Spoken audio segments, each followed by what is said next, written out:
9월 20일 주일 예배 하나님께 올려드립니다.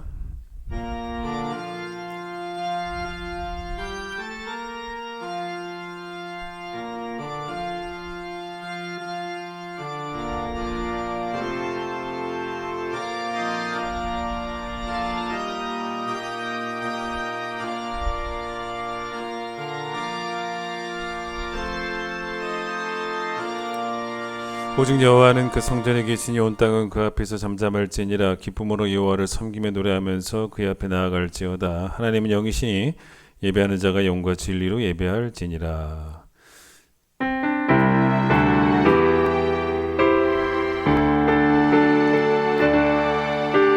지존하신 주님 이름 앞에 모두 무릎 꿇고 다 경배해.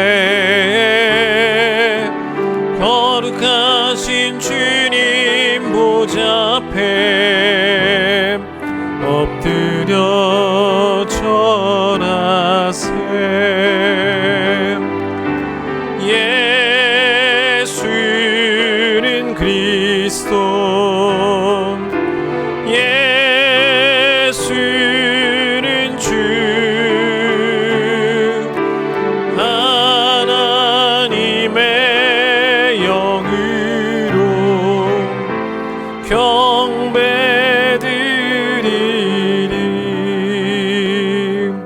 이 시간 우리의 죄악을 주 앞에 고백하겠습니다.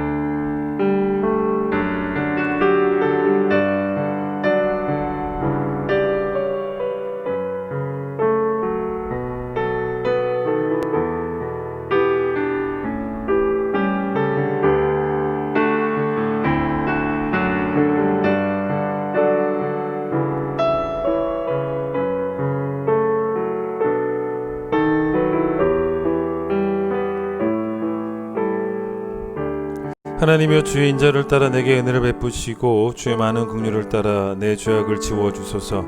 내가 주께만 범죄하여 주의 목전에 악을 행하였사오니 주께서 말씀하실 때 의로우시다 하고 주께서 심판하실 때 순전하시다 하리이다. 하나님이여, 내 속에 정한 마음을 창조하시고 내 안에 정직한 영을 새롭게 하소서. 아멘. 신앙 고백하겠습니다. 나는 전능하신 아버지 하나님, 천지의 창조주를 믿습니다. 나는 그의 유일하신 아들 우리 주 예수 그리스도를 믿습니다. 그는 성령으로 잉태되어 동정녀 마리아에게서 나시고 본디오 빌라도에게 고난을 받아 십자가에 못 박혀 죽으시고 장사된 지 사흘 만에 죽은 자 가운데서 다시 살아나셨으며 하늘에 오르시어 전능하신 아버지 하나님 우편에 앉아 계시다가 거기로부터 살아있는 자와 죽은 자를 심판하러 오십니다. 나는 성령을 믿으며 거룩한 공교회와 성도의 교제와 죄를 용서받는 것과 몸의 부활과 영생을 믿습니다. 아멘. 301장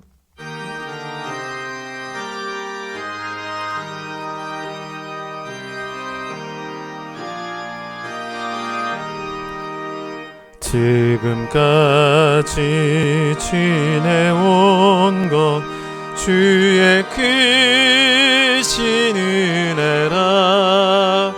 한이 없는 주의 사랑 어찌로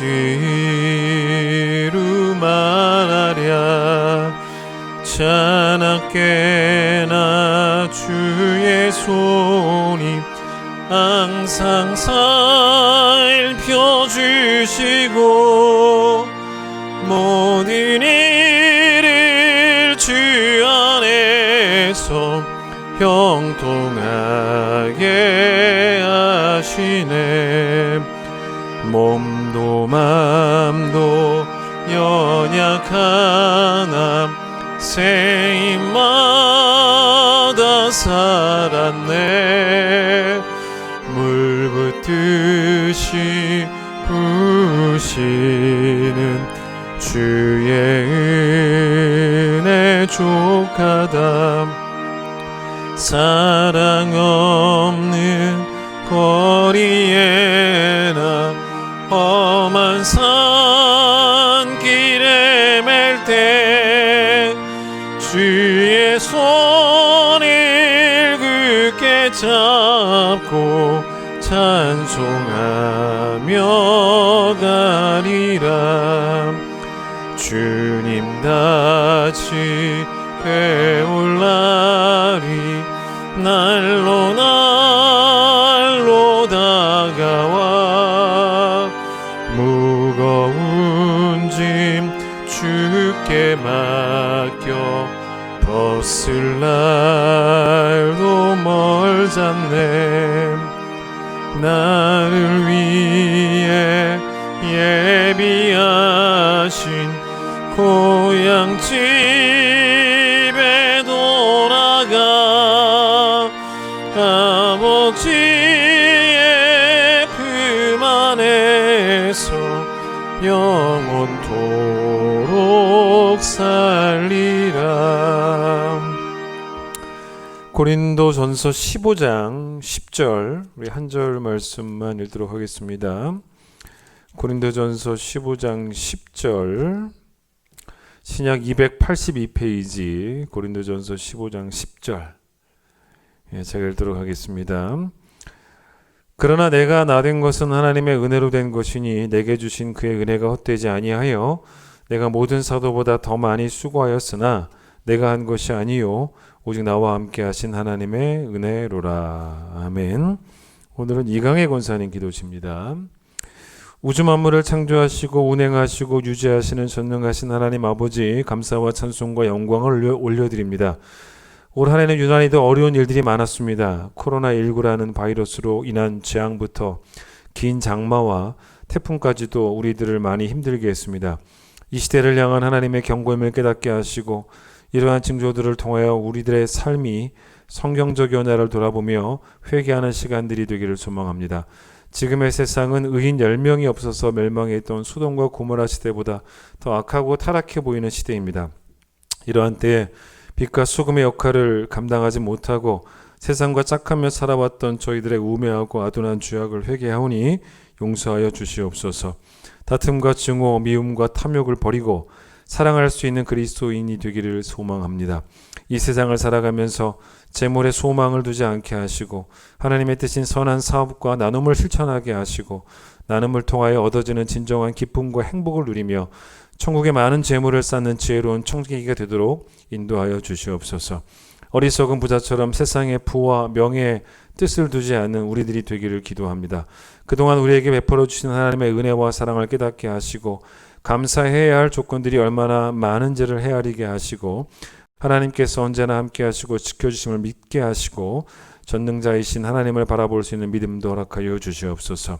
우리들의 소망은 예수 그리스도임을 확신하며 살아갈 수 있도록 믿음의 믿음을 은혜 위에 은혜를 더하여 주시며 코로나19를 위해 수고하시는 의료진과 방역 관계자들 모든 손길들을 축복하시고 위로하시고 백신과 치료제가 속히 개발되기를 간절히 기도합니다.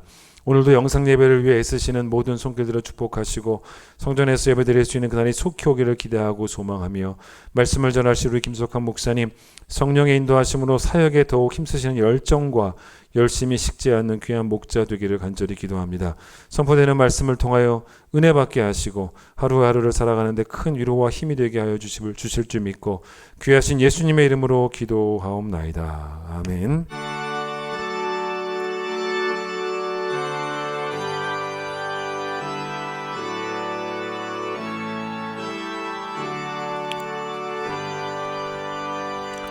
(50장) 찬양하시며 하나님께 헌금 드립니다.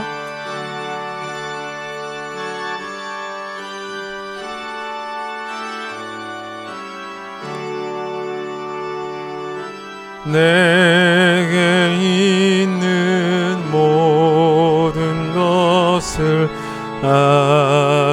아낌없이 드리네. 사랑하고 의지하며 주만 따라 살리라. 주께 드리네 주께 드리네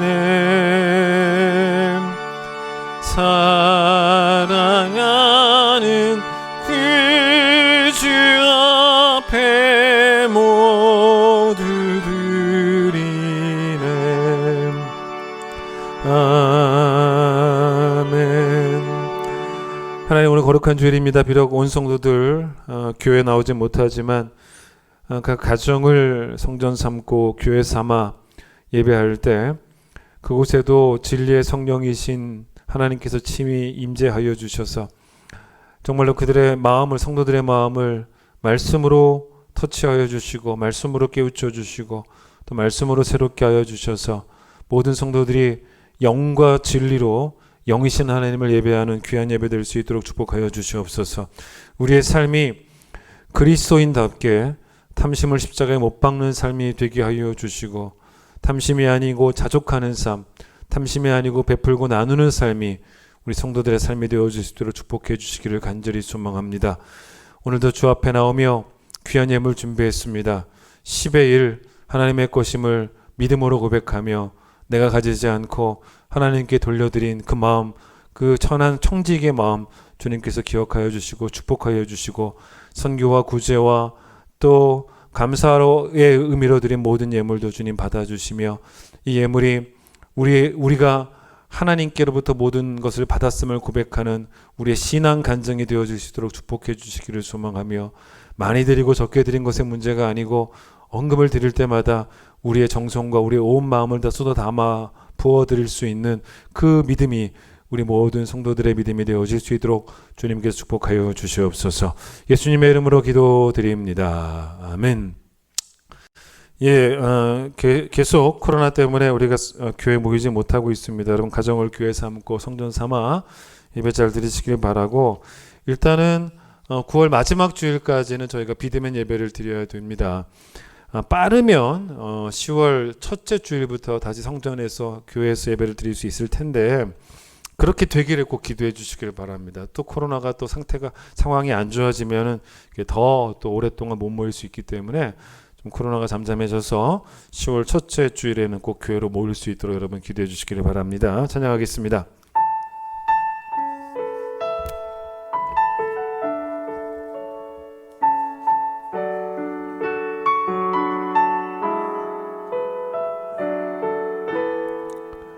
내일 일은 난 몰라요.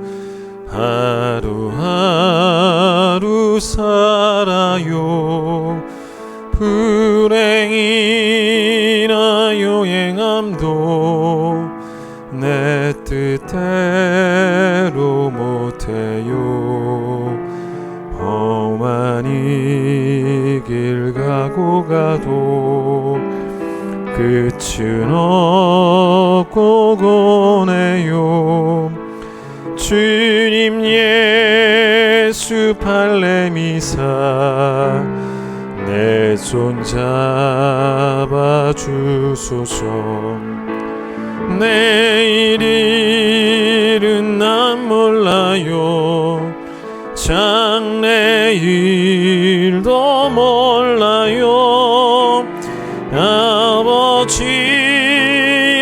날 붙드사 평탄한 길 주옵소서.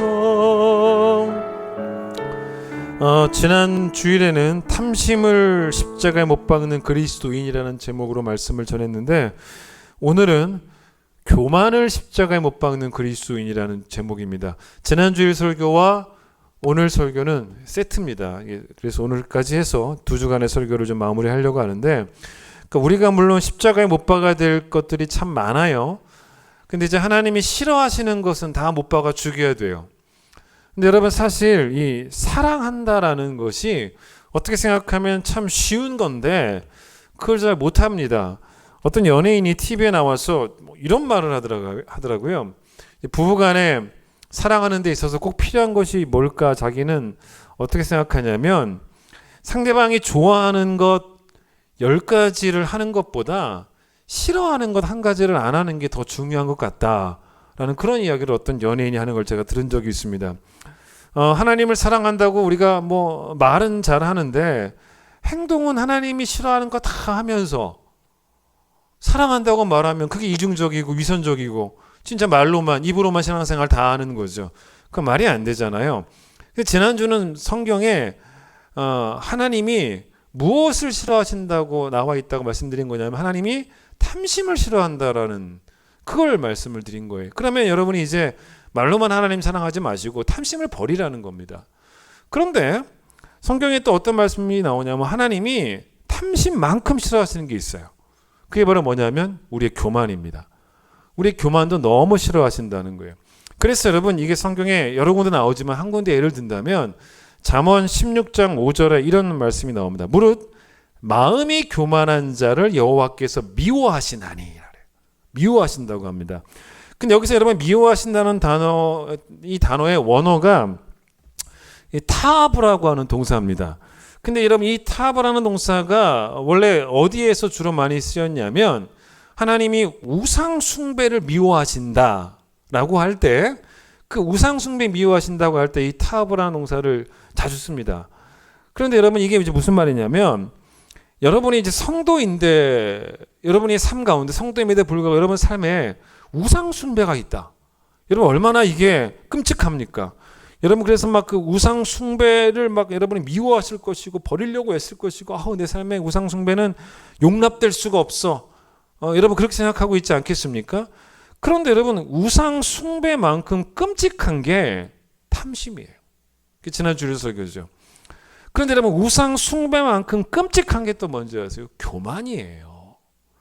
그러니까 여러분 하나님을 사랑한다면 하나님이 미워하시는 탐심 버리셔야 되고 하나님이 미워하시는 교만도 버리셔야 됩니다. 그래서 여러분 욕심도 없이 그리고 겸손하게 살아가는 욕심 없이 그리고 겸손하게 이게 지난주일과 이번 주 설교죠. 근데 여러분 욕심 없이 그리고 겸손하게 살아가는 그런 사람을 세상 사람들은 뭐라고 욕하냐면 참 바보 같다라고 욕할지 몰라요. 그게 세상이 추구하는 가치는 아닌 것 같아요. 그러나 세상이 추구하는 가치나 세상이 평가하는 그 평가가 진실은 아니죠. 우리는 세상이 말하는 그 바보 같음, 욕심도 없이 겸손하게 이 바보 같음을 우리는 오히려 뭐라고 말하냐면 성도다움이라고 말하는 거예요. 가정에서 자녀들이 뭔가를 막 성취했을 때 부모 입장에서는 어떻습니까? 칭찬도 해주고 또 격려도 해주고 물론 그래야죠. 그것도 좋은 겁니다. 그것도 좋은 분위기인데 근데 사실 예수 믿는 가정이 거기까지만 하면 안 돼요. 칭찬해주고 뭐 격려해주고 좋죠. 근데 그거보다 더 중요한 것까지 나아가야 돼요. 그게 뭐냐면 자녀가 성취했으면 꼭 뭘 가르치셔야 되냐면 하나님께 감사하라고 가르치셔야 돼요. 그 성취의 원인이 사실 너에게 있는 게 아니라고. 그 성취의 원인은 하나님께 있다라는 것을 가르칠 수 있는 그런 신앙 교육이 가정에 있어야 됩니다.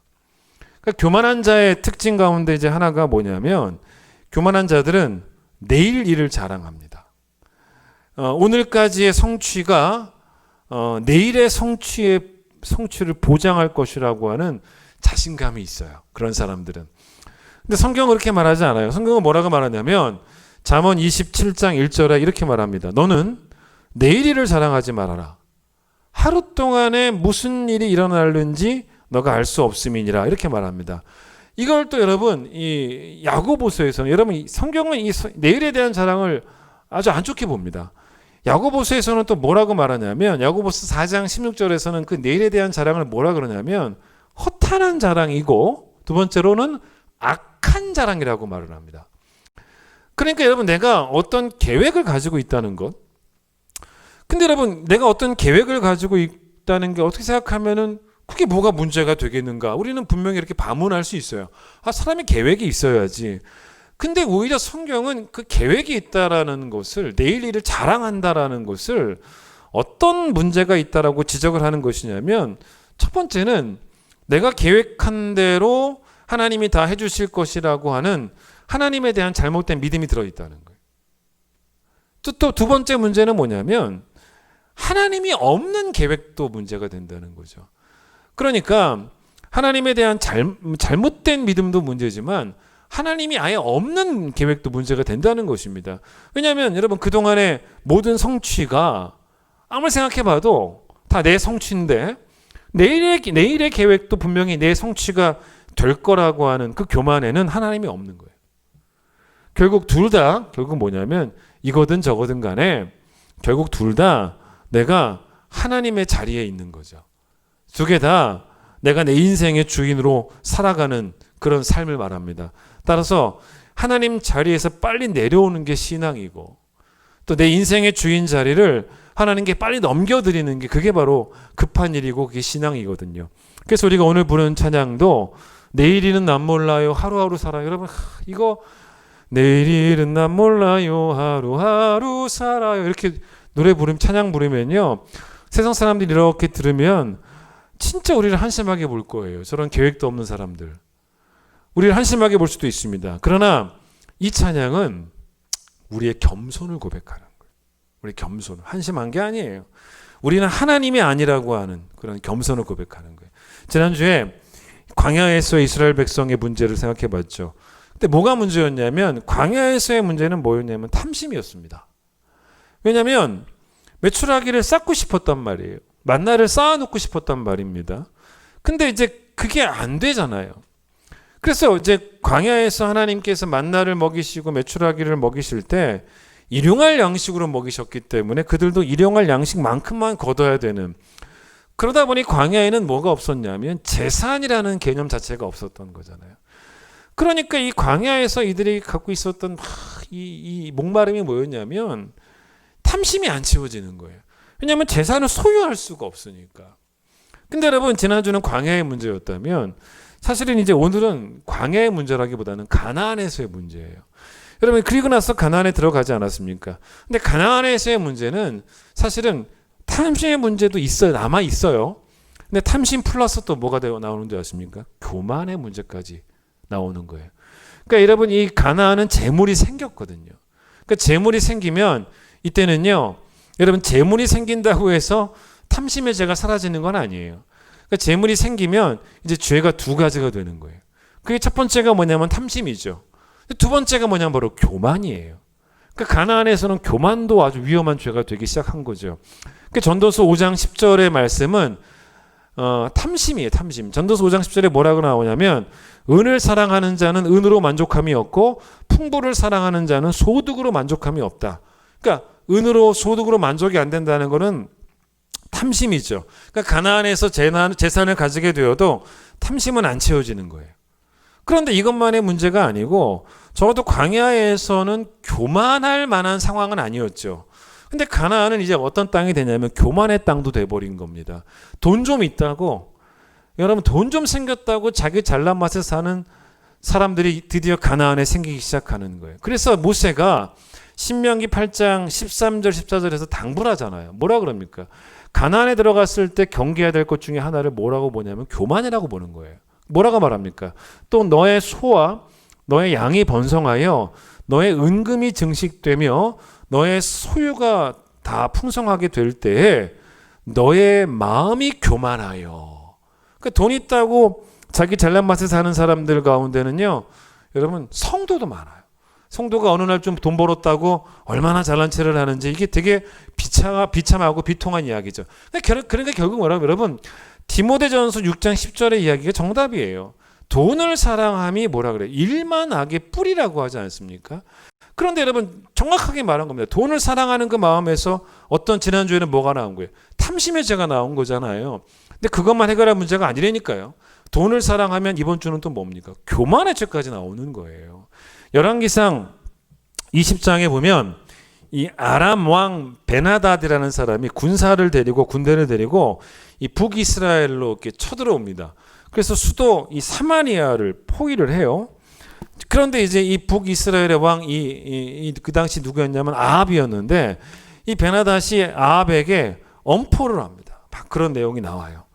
근데 이제 이 베나닷과 아합이 막 서로 대치를 하는 그런 내용이 열왕기상 20장에 나오는데 이 베나닷이 뭐라고 말하냐면 내가 사마리아를 무너뜨려 가지고 한 한 줌 먼지도 남지 않게 만들어 버릴 것이다라고 막 그렇게 엄포를 놓고 막 겁을 줍니다. 그때 그 아합왕이 이 베나델에게 어떻게 응하냐면 이렇게 말을 해요. 들어보세요. 열왕기상 20장 11절에 이런 말씀이 나옵니다. 갑옷 입는 자가 갑옷 벗는 자 같이 자랑하지 못할 것이라. 이런 그 시대에 있었던 이게 일종의 속담이었던 것 같아요. 그 속담을 인용을 해요. 다시 한번 들어보세요. 갑옷 입는 자가 갑옷 벗는 자 같이 자랑하지 못할 것이다 라는 말을 아합이 합니다. 근데 이게 사실 무슨 말이냐면, 이 말은 사실 어떤 말이냐면, 아직 전쟁도 안 했는데 너 베나닷 다 이긴 것처럼 자랑하지 말라는 거예요. 갑옷 입은 자가 갑옷 벗은 자 같이 자랑하지 못할 것이다. 이 말은 뭐냐면, 여러분 갑옷 입은 자는 뭐예요? 전쟁에 나갈 준비를 하는 자예요. 근데 여러분 갑옷 벗는 자는 어떤 사람을 여기서 말하는 뜻이 뭡니까? 여기서 말하는 갑옷 벗는 자는 전쟁에서 승리하고 돌아온 자예요. 그러니까 전쟁에 나가면서 자랑할 게 아니고 전쟁에서 이겨야지만 그때서야 자랑을 할 수 있다는 거예요. 그러니 이 베나델에게 뭐라고 말한 거냐면, 길고 짧은 것은 대봐야 안다. 일단 싸워보자. 싸워보고 판단하자. 뭐 이런 식으로 너 제발 다 이긴 것처럼 그렇게 허세 부리지 말아라. 그렇게 아합왕이 말했다고 보시면 돼요. 근데 저는 사실 이 표현보다 더 정확한 표현이 있다고 봅니다.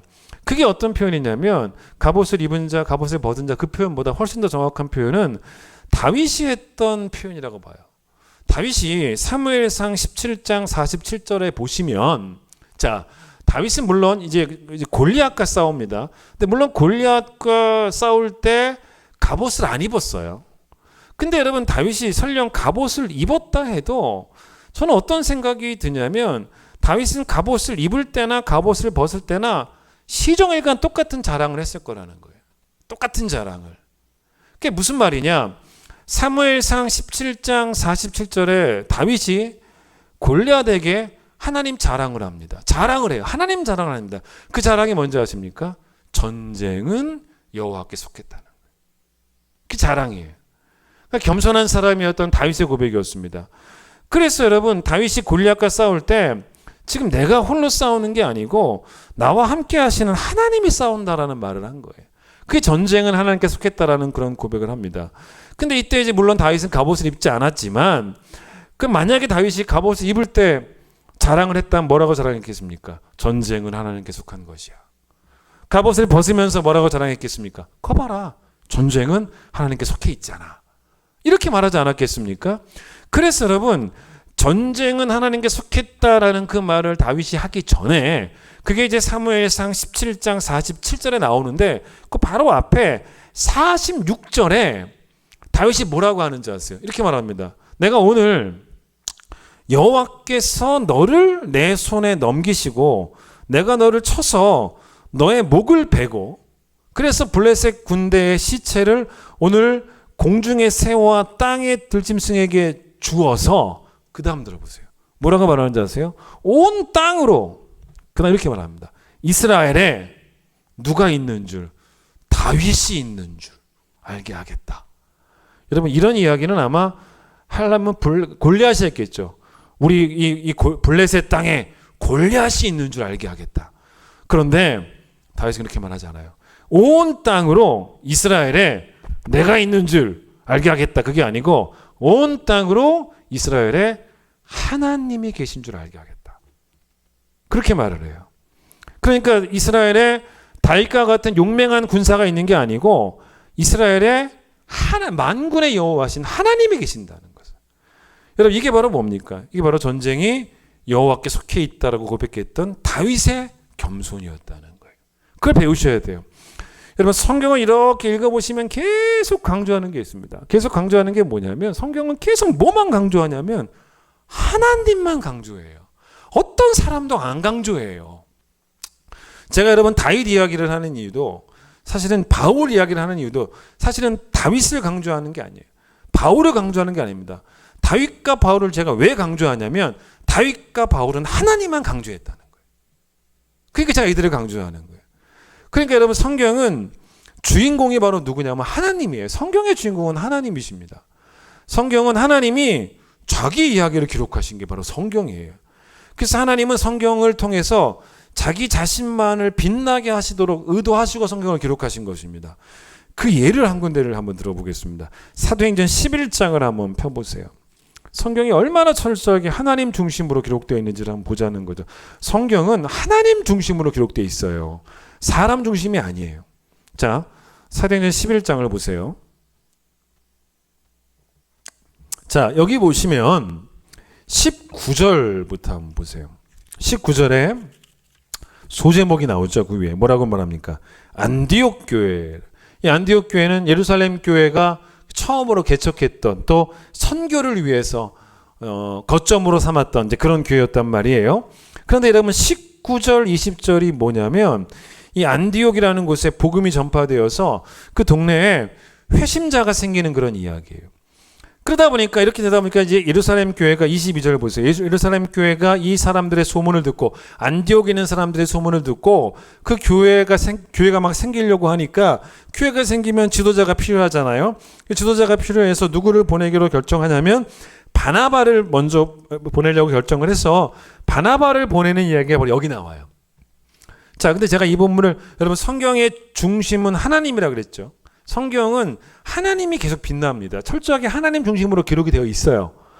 그래서 제가 여러 예가 있지만 그 중에 하나만 가져온 것 뿐입니다. 이것도 참 좋아요.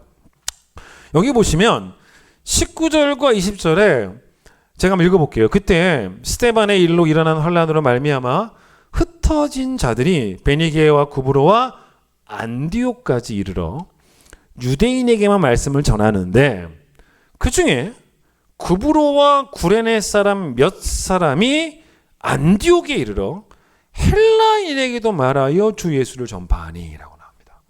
자, 19절과 20절의 복음을 전하는 사람들의 이야기, 안디옥에 복음을 전하는 사람들의 이야기가 나옵니다. 그런데 잘 보세요. 이름이 안 나와요. 이름 없는 전도자들입니다. 이름이 안 나와요. 누가 전했는지. 이름조차 나오지 않습니다. 그리고 잘 보세요. 19절과 20절을 보실 때 성경이 강조하는 부분이 뭐냐면 복음을 전한 자들의 수고가 아니에요. 이들이 얼마나 수고했는가 이걸 강조하지 않습니다. 그걸 어떻게 알 수 있냐면 드디어 회심자가 나오거든요. 회심자가 나왔을 때 성경이 이렇게 기록하면 좋겠죠. 이들이 수고해서 그 수고의 결과로 회심자가 나왔습니다 라고 말하면 이들의 수고를 강조하는 거예요. 근데 여러분 21절 보세요. 강조점이 달라요. 뭐라 그래요? 뭐가 그들과 함께 하시며 주의 손이. 주의 손이 이 그들은 전도자들이에요. 주의 손이 전도자들과 함께 해서 이들이 전도할 수 있었고 또 이들에게 회심자가 생겼고. 그러니까 여러분 이 말이 다른 말로 바꿔볼까요? 무슨 말입니까? 주의 손이 없었다면 그들의 수고는 헛수고가 되었을 거라는 거예요. 정확한 얘기예요. 중요한 건 그들의 수고가 아니고 주의 손이에요. 그걸 강조해요. 주의 손이 없었다면 헛수고가 되었을 거래요. 여러분 이 말씀을 딱 보면 떠오르는 게 있습니다. 시편 127편 1절 말씀이 뭡니까? 여호와께서 집을 세우지 아니하시면 세우는 자의 수고가 헛되다. 그 말씀과 똑같은 말씀이에요. 자, 그런데 이제 그 다음은 또 보세요. 이거 하나만 보려고 한 게 아니에요. 게다가 또 하나 있어요. 이 부분이 참 좋아요.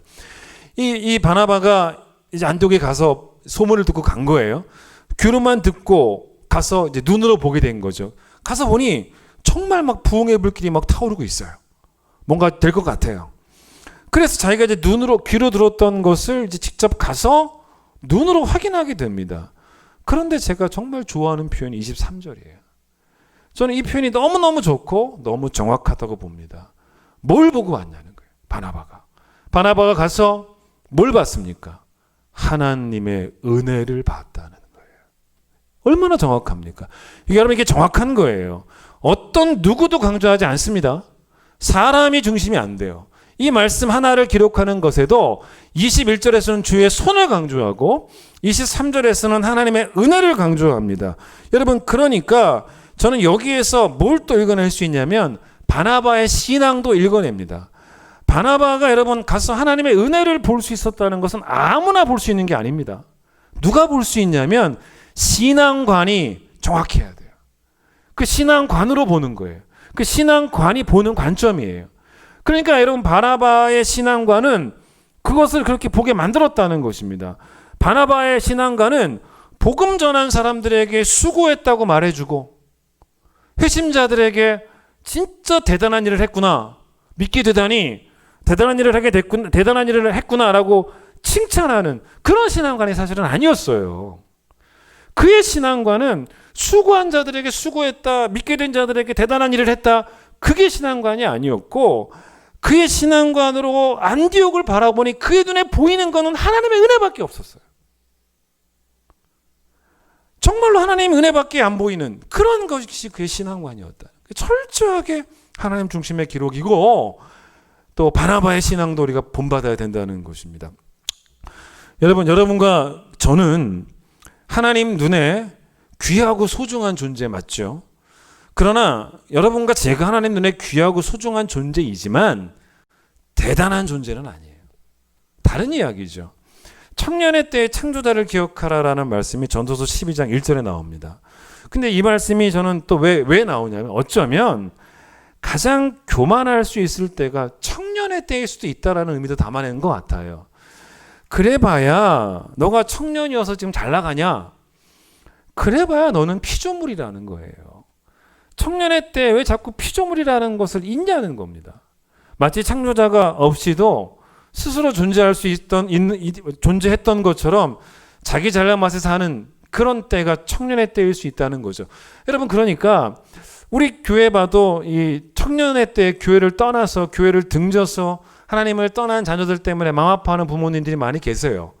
근데 여러분, 그 이유를 가만히 생각해 보면요, 그 아이들이 왜 떠나냐면, 그 아이들이 물론 세상이 좋아서 떠나기도 해요. 세상에 어떤 정욕이 좋고. 그런데 사실 그 아이들이 떠나는 이유 중에 하나가 뭐냐면 너무 똑똑해서예요. 너무 똑똑해져서, 너무 교만해져서예요. 그러니까 여러분, 청년의 때는 사실 어떤 때냐면 부모로부터의 독립을 준비하고 배우는 때죠. 근데 여러분, 이게 너무 많이 나간 거예요. 부모로부터의 독립이 어찌 하나님으로부터의 독립으로까지 이어지겠냐는 거예요. 자, 부모를 떠나서 가정을 이룬다는 거, 청년이 준비할 거 아니에요. 청년의 때 결혼해야 되니까. 부모를 떠나서 가정을 이룬다는 것은 아름다운 일입니다.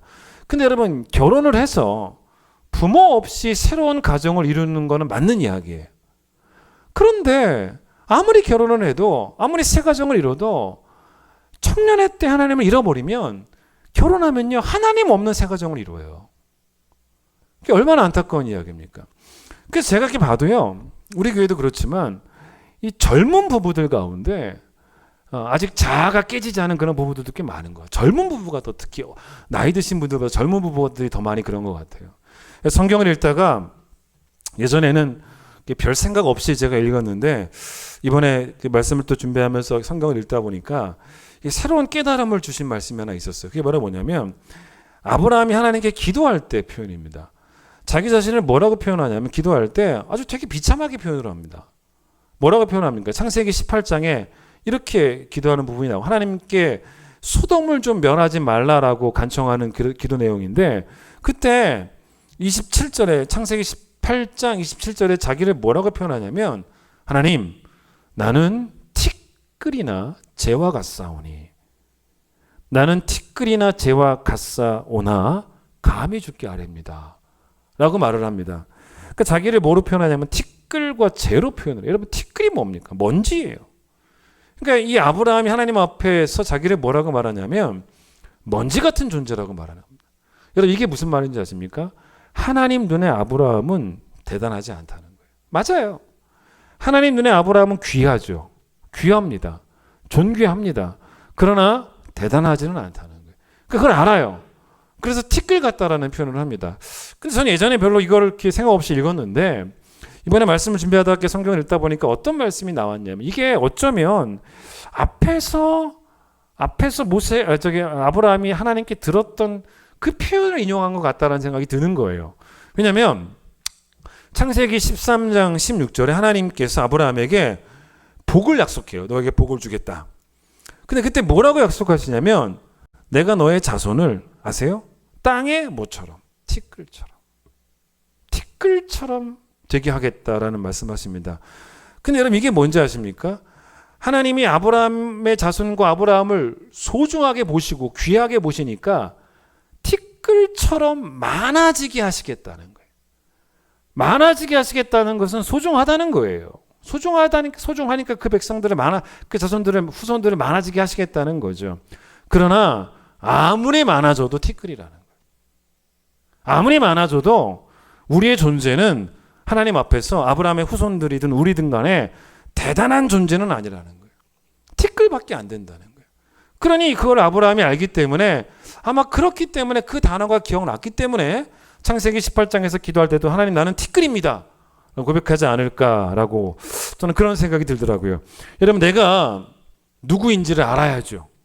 평생 살면서 내가 누군지 모르면 삶이 무너집니다. 삶을 잘 살려면 내가 누군지를 알아야 돼요.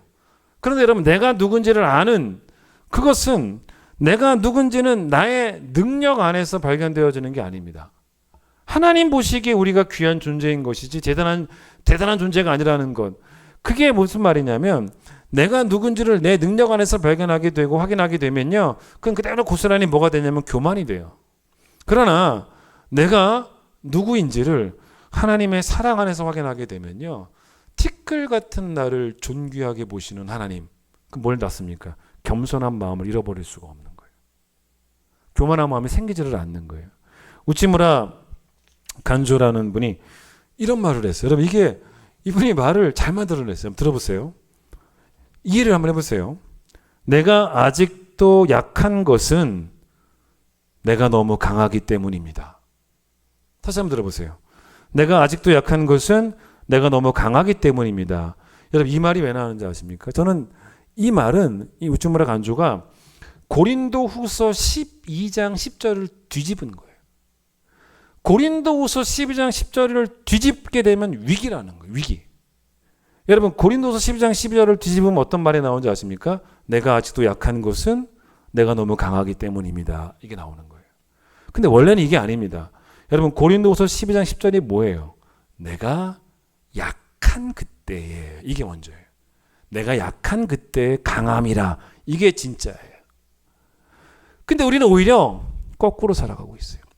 내가 너무 강하다라고 생각하는 것은 결국 내가 실상은 영적으로 아주 빈약하고 영적으로 아주 약한 상태라는 거예요. 그러니 내가 강하다라는 그 고백이 깨지고 무너지고 사라지고 내가 약하다라는 고백으로 바뀌게 되면 그렇게 되면 약할 때 강함 되시는 하나님의 은혜를 인정할 수밖에 없게 된다는 것입니다. 그럴 때 우리는 비로소 자기 자랑을 다 내려놓고 내가 약한 그때의 강함이라고 바울처럼 고백할 수 있게 되는 것이지 혹시라도 우리의 삶이 우치무라 간조의 이야기처럼 내가 아직도 약한 것은 내가 너무 강하기 때문입니다. 이런 상태라면 빨리 회개하셔야 된다는 거예요. 정확한 지적이죠. 역대상 21장에 보시면 다윗이 인구조사를 하는 그런 내용이 나옵니다. 다윗이 그 당시 군사령관이었던 요압이라는 사람에게 단에서부터 브엘세바까지 이게 어떤 느낌이냐면 이런 느낌이에요. 그러니까 우리나라로 따진다면 뭐 백두산에서 한라산까지 뭐 이런 전역을 이스라엘 전역을 말할 때 단에서부터 브엘세바 또는 뭐 브엘세바부터 단 이렇게 표현이 됩니다. 거기까지 모든 그 인구를 다 조사를 하라는 것입니다. 근데 이때 이 다윗의 군사령관이었던 요압이 여러분 나중에 한번 읽어보세요. 그렇게 명령을 왕이 내렸을 때 이 요압이 그 명령을 거절하려고 합니다. 그 왕의 명령에 순종하지 않으려고 해요. 여러분 요압에게 왕이 인구조사해라라고 말했는데 여러분 이 요압이 그 말을 잘 안 듣고 왕에게 직언을 합니다. 제대로 된 말을 해요. 근데 이게 왜 그랬냐면 이게 이런 것이었습니다. 다윗이 백성이 많아지니까 이게 자기 영광이 된 거예요. 교만해진 겁니다. 그러니까 인구조사라는 것이 결국 뭐였냐면 자기 자신이 얼마나 그 정치를 잘했는가를 확인할 수 있는 객관적 자료를 준비하는 그런 작업이었어요. 그 백성의 숫자가 나오면 그걸 가지고 자기 나라에도 알리고 뭐 심지어는 주변 국가에도 알리면서 이런 부국강병의 원인을 자기 자신에게로 그 부국강병을 이룬 다윗을 강조하기 위해서. 그런데 그 인구 조사를 하려고 했던 그 마음이 찾아보겠습니다. 역대상 21장을 보겠어요. 지난주일 설교와 세트예요. 오늘 설교는. 자, 보세요. 역대상 21장을 봅니다. 이 인구 조사가 교만이거든요. 근데 우리 지난주에 사도행전 5장에 한번 기억해 보시겠습니까? 탐심을 부렸던 사람이 둘 나왔죠. 아나니아와 삽비라 나왔습니다. 제가 어떤 표현 썼어요? 그 사람들은 성령 충만한 게 아니라 사탄 충만했다 그랬잖아요. 그게 바로 탐심이었죠. 여러분 이것도 마찬가지예요. 잘 보세요. 1절 보세요. 사탄이 일어나 이스라엘을 대적하고 누구를 충동해서? 다윗을 충동했다. 다윗을 충동해서 이스라엘을 계수하게 했다는 것입니다. 그러니까 여러분 지금 다윗이 여기서는 탐심 충만이라기보다는 교만 충만인데 이 교만 충만의 원인은 사탄이 그 안에 가득했기 때문이라고 나와 있는 거예요. 근데 이제 요압이 봤을 때 이게 이런 거일 수도 있지 않습니까? 예를 들어서 뭐 백성에게 과세를 하려고 백성의 수를 정확히 파악하는 어떤 정치적인 행정적인 일을 처리하는 것으로서 백성의 숫자를 전부 다 계수해라. 이렇게 했으면 얼마든지 요압이 즉각적으로 움직일 수가 있어요. 근데 이 요압은 왕의 그 허세를 읽어낸 거예요. 이 사람 교만하구나. 그걸 안 거예요. 그래서 3절 보세요. 저는 요압이 너무너무 정확한 말을 합니다. 요압이 이런 말을 해요. 요압이 아뢰되 여호와께서 그 백성을 지금보다 100배나 더하시기를 원합니다. 라고 말합니다. 여러분 요압이 지금 철저하게 하나님 중심으로 말하고 있는 거예요. 나는 바라는 게 있다는 거예요. 이 나라가 백성이 더 많아지고 더 잘 되기를 바란다는 거예요. 근데 그건 왕이 할 일이 아니라는 거예요. 뭐라 그래요? 여호와께서. 그건 당신이 할 일이 아니라는 거예요. 하나님이 이 백성을 100배나 1000배나 늘리려면 늘릴 수 있다는 거예요. 그걸 왜 당신이 한 것처럼 말을 하냐는 겁니다. 정확히 말하잖아요. 요압이. 정확히 말합니다. 여호와께서 지금보다 100배나 더하게 하시길 저는 원합니다. 근데 그건 여호와가 할 일이지 당신이 할 일은 아니에요. 이렇게 말을 한 거예요. 그래서 3절 끝에 보세요. 어찌하여 이스라엘이 범죄하게 하십니까? 왜 이렇게 교만하십니까? 라고 이렇게 요압이 분명히 이야기를 한 겁니다. 우리 교회도 매년 우리 교회 현황 있지 않습니까? 그거를 이제 노회에도 보고하고 총회에도 보고를 합니다. 근데 보고하는 내용이 이제 어떤 거냐면 올해 성도가 몇 명인지 또 올해 예산이 얼마인지 또 결산이 얼마인지 이런 것을 이제 보고를 하게 되면 총회가 그 데이터를 갖고 있어요. 그래서 통합축 교회 성도가 몇 명인지 통합축 교회 뭐 재정이 얼마인지를 다 계산하고 있는 거죠. 근데 만약에 제가 이럴 수 있지 않습니까? 우리 교회 부교역자에게 우리 교회 성도 수를 정확히 한번 계수해 보라고 지시를 내렸어요. 근데 이제 그게 어떤 거냐면 뭐 총회 보고하려고 아니면은 뭐 내년 예산을 책정하기 위해서 뭐 여러 가지 목적이 있을 수 있겠죠. 뭐 그런 어떤 행정적인 목적이라면요. 누가 문제 삼겠냐마는 제가 만약에 2012년 개척했던 당시에 그때 숫자와 재정을 지금과 비교해서 복도에 붙여놓으려고 교인들 보라고 여러분 제가 만약에 그렇게 하려고 그때랑 비교해서 지금이 얼마나 부흥했냐 뭐 이런 식으로 만약 그렇게 하려고 했다면 그게 바로 뭔지 아십니까? 제 마음에 사탄이 가득한 거예요. 그런 이야기예요. 그게 결국 여러분 이 일 때문에 그 다음 보세요. 어떻게 되냐면 7절 보세요. 분명히 나왔잖아요. 하나님이 이 일을 뭐라고 보신 거예요? 악하게 여기셨다. 하나님이 정말 싫어하시는 것 중에 또 하나가 뭐냐면 교만이에요. 그래서 벌 치셨잖아요. 바로 이런 이야기가 나온 것이라는 것입니다. 여러분 제가 처음에 교만을 뭐라 그랬냐면 스스로 하나님이 되려는 태도, 내가 내 인생의 주인 자리에 앉아버리는 그 태도. 근데 여러분 우리의 근원은 하나님이에요. 그런데 우리의 근원이신 하나님을 버리고 내 자신을 근원으로 삼는 건 엄청난 위험한 하나님이 미워하시는 위험한 죄입니다. 여러분 간혹가다 이런 얘기 듣죠? 고난이 축복이다. 여러분 고난이 축복이다라는 말을 여러분 우리가 설교 시간에 들으면은 이 고난에 빠진 사람들의 입장에서는 참 목사님 어떻게 저렇게 쉽게 말하나? 고난 경험해 보셨냐고. 당신이 한번 내 입장 대보시라고. 어떻게 고난이 축복이라고 말을 할 수 있냐고. 사실 여러분 가만히 생각해 보시면 그게 되게 불쾌한 얘기일 수도 있어요. 왜 고난이 축복이겠냐? 근데 여러분 사실은 듣기 싫은 소리이긴 하지만 사실은 고난은 축복일 수 있어요. 근데 그걸 여러분 축복이 왜 축복인지를 아셔야 돼요. 저는 고난 그 자체를 축복이라고 보는 게 아니에요. 고난이 만들어내는 결과가 축복인 거예요. 그러니까 고난 그 자체가 축복이라기보다는 고난이 만약에 여러분으로 하여금 나의 한계성을 만나게 해준다면 그건 축복이에요. 그건 정말로 너무너무 좋은 기회예요. 그러니까 고난이 없다는 것, 여러분 사실은 고난이 없다는 건 좋은 거죠. 나쁜 게 아니에요. 고난이 한 개도 없으면 얼마나 좋겠습니까?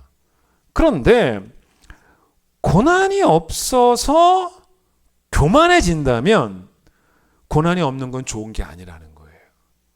그러니까 여러분 아무도 나의 이 콧대를 꺾지 못하는 성공의 역사가 계속되어 왔던 나의 인생. 그런데 그런 인생이 결국은 하나님으로부터 나를 멀어지게 만든다면 자, 뭐가 복이냐 아니냐를 판단할 때 이런 단편적인 생각하면 안 돼요. 형통은 복이고 고난은 복이 아니다. 이렇게 단편적으로 생각하시면 안 되고 뭐가 복이냐 아니냐를 판단하는 기준은 그 이후의 삶이 어떻게 되었는가. 그 이후의 삶이 어떠하냐에 따라 결정되는 게 맞아요. 무슨 말이냐? 형통이 하나님으로부터 멀어지게 하는 결과를 만든다면 형통은 재앙이에요.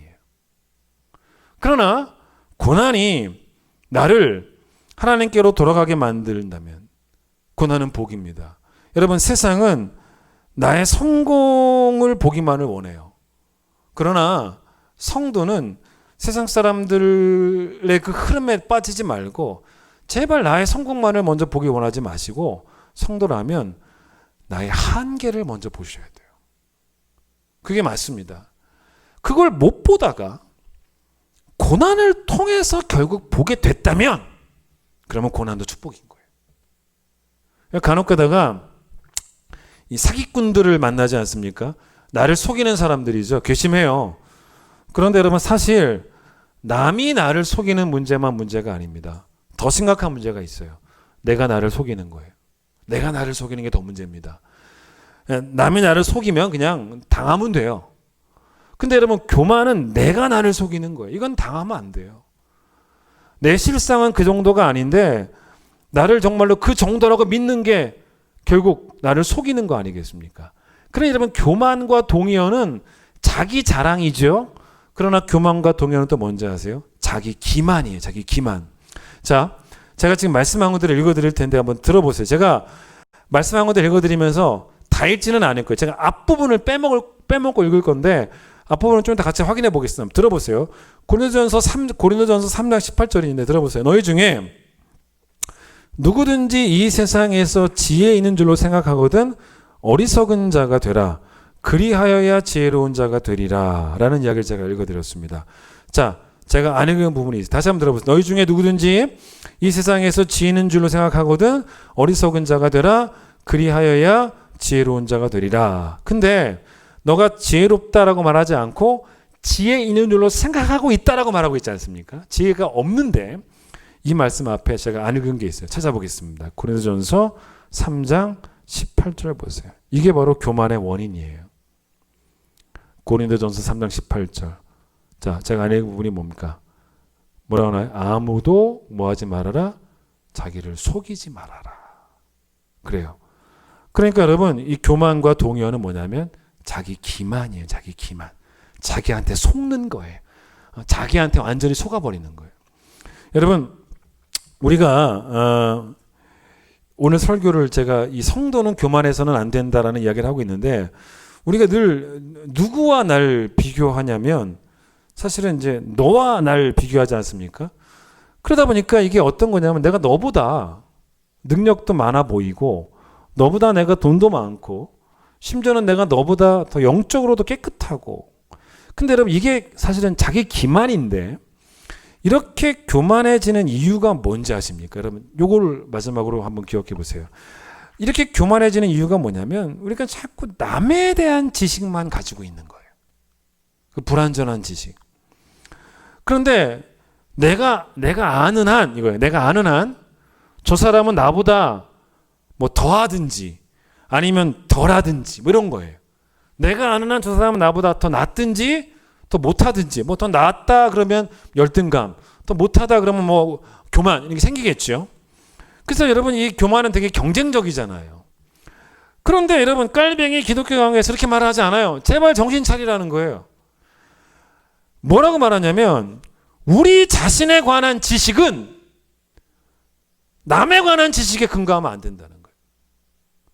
우리 자신에 관한 지식은 반드시 하나님에 관한 지식과 연결되어 있어야 된다는 거예요. 자꾸 남을 안다고 하니까 교만해지고 열등해지는 거예요. 내가 어떤 사람인지는 너에 대한 지식으로 풀어가는 게 아니고 하나님에 대한 지식으로 풀어가는 거예요. 바울이 다른 사도들과 오늘 본문이 그런 거예요. 비교해 봐도요. 인간적으로 뒤처지지 않았던 사람입니다. 소위 말해서 다른 사도들에 비해서 실적이 좋았던 사람입니다. 그런데 바울이 고린도 후서 12장 10절에서 내가 약할 때에 강합니다라고 말을 하는 것은 그게 무슨 말입니까? 하나님에 대한 지식이에요. 나는 하나님 앞에서 약하다는 거예요. 그들에 비해서 약한 편이다. 이 말이 아닙니다. 또는 그들에 비해서 강한 편이다. 이 말이 아닙니다. 나에 대한 지식을 왜 남에 대한 지식을 근거로 삼고 가지고 있냐는 거예요. 나는 하나님 앞에서 아무것도 아니라는 것입니다.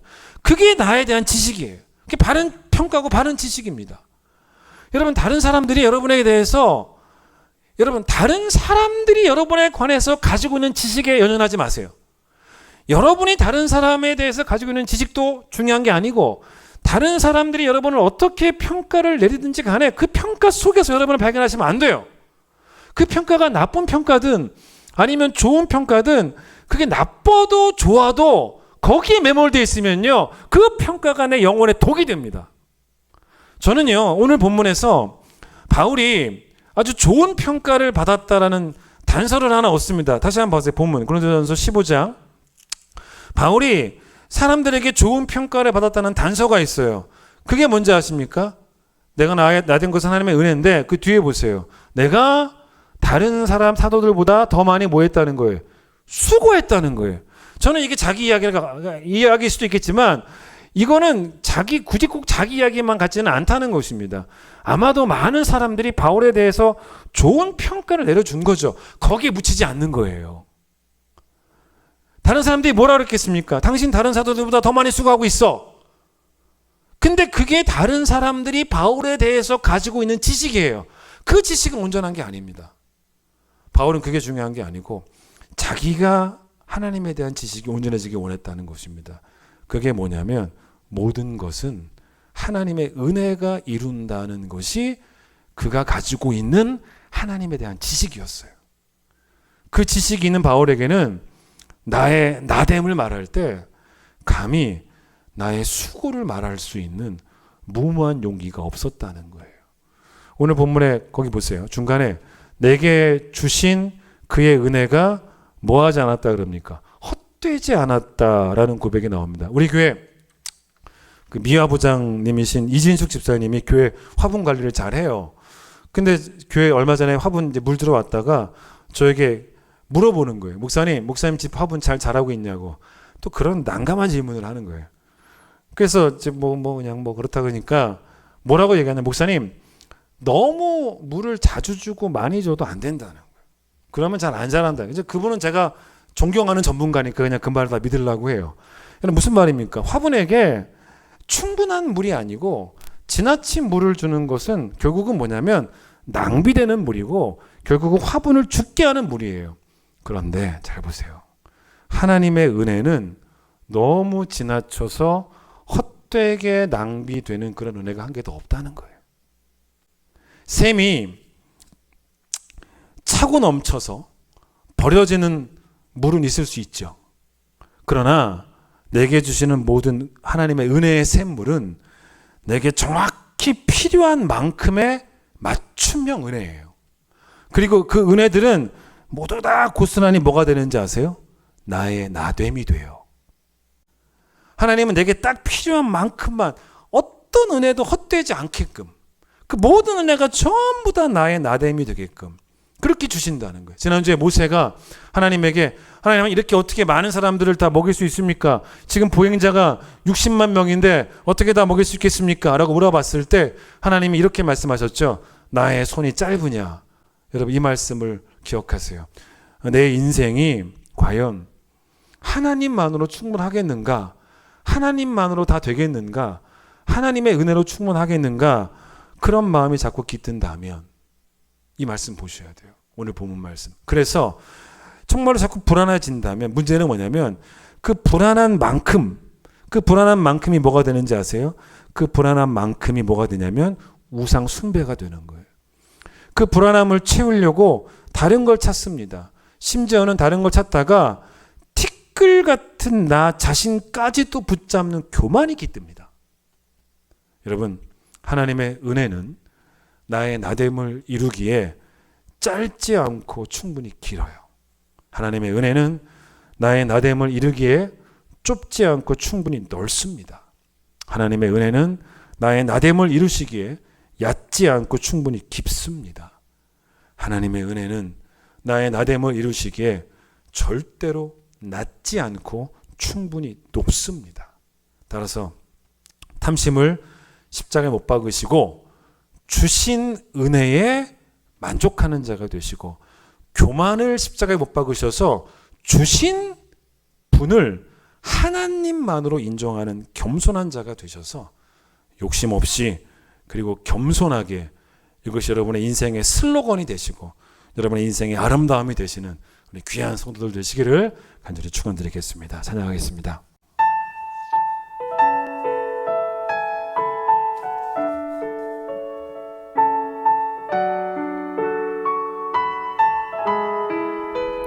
욕심 없이 겸손하게 내일은 난 몰라요 하루하루 살아요 불행이나 용행함도 내 뜻대로 못해요 험하니 길 가고 가도 끝은 없고 고뇌요 주님 예수 발레미사 내 손 잡아 주소서 내일은 나 몰라요 장래일도 몰라요 아버지여 날 붙드사 평탄한 길 주옵소서